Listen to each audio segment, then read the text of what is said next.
आज मैं आप लोगों को वर्ग 5 विषय हिंदी व्याकरण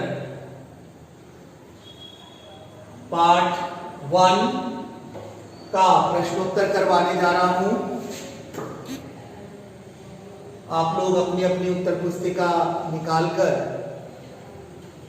इसे गौर से सुने और तब सुनकर अपनी अपनी उत्तर पुस्तिका में लिखें। तो बच्चों, पहला प्रश्न है, भाषा किसे कहते हैं? भाषा किसे कहते हैं? भाषा वह साधन है जिसके द्वारा मनुष्य अपने विचारों का आदान प्रदान करता है। भाषा वह साधन है जिसके द्वारा मनुष्य अपने विचारों का आदान प्रदान करता है। उसके बाद है अगला क्वेश्चन, ख, भाषा के कितने रूप होते हैं? प्रत्येक का एक एक उदाहरण दीजिए। तो भाषा के दो रूप हैं। पहला है मौखिक, यानी कि जो मुंह से बोली जाए वो मौखिक भाषा है। अब इसका उदाहरण होगा माँ का बच्चे को समझाना, यानी कि माँ जब बच्चे को समझाती है तो वह मुंह से ही बोलकर समझाती है। दूसरा है समाचार वाचिका का टेलीविजन पर समाचार बोलना। समाचार वाचिका यानी कि न्यूज रीडर। न्यूज रीडर भी जब टेलीविजन पर समाचार बोलती है तो वह मुंह का उपयोग करती है, मुंह से ही बोलकर इसको प्रदर्शित करती है। तो यह मौखिक भाषा का उदाहरण हुआ। दूसरा है लिखित। जब हम लिखकर अपनी बातें दूसरों तक पहुंचाते हैं तो उसे लिखित भाषा कहते हैं। जैसे कि राम पत्र लिख रहा है, वह कंप्यूटर पर टाइप करके लिखित जवाब दे रहा है।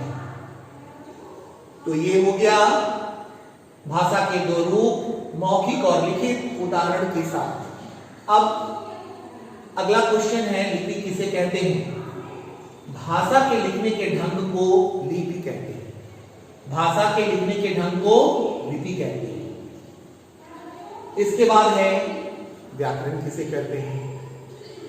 तो भाषा के शुद्ध प्रयोग के नियमों की जानकारी देने वाला शास्त्र व्याकरण है।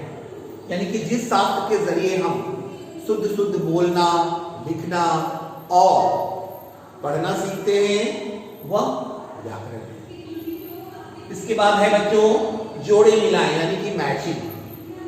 तो एक तरफ भाषा दी गई है, दूसरी तरफ लिपि है, यानी कि भाषा को लिपि से मिलाना है। तो पहला है हिंदी। हिंदी भाषा की लिपि होगी देवनागरी। आप लोग इसे मिलाएंगे।